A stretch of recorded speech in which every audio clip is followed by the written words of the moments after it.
لأن عثمان ما خرج من المدينة، ما خرج من المدينة إلا إلى مكة ويرجع، وعامل الناس كما يعامل الصحابة.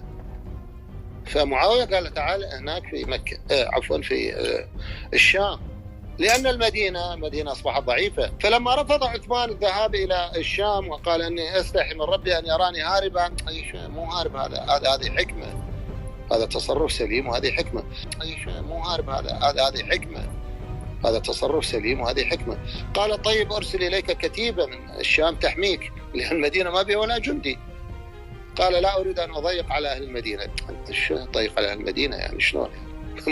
أو بالنهاية دخلوا عليه وذبحوه. أنت شو ضيق على أهل المدينة يعني شلون؟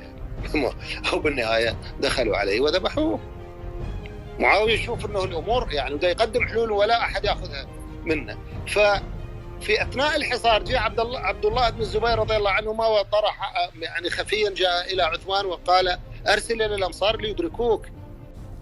عثمان رضي الله عنه استلم دولة من عمر بن الخطاب مستقرة تماما، مستقرة 6 سنين ودولة عثمان مستقرة. لكن الناس لما رأوا لين الخليفة استخفوا به، فلم يعالج الأمر، ما عالج الأمر، ما استطاع. طيب هذه حقيقة، هذا ما نسي إليه، لكن نقول انظروا إلى معاوية كيف عالج الأمر. استخفوا به فلم يعالج الأمر، ما عالج الأمر، ما استطاع. طيب هذه حقيقة، هذا ما نسي إليه، لكن نقول انظروا إلى معاوية كيف عالج الأمر.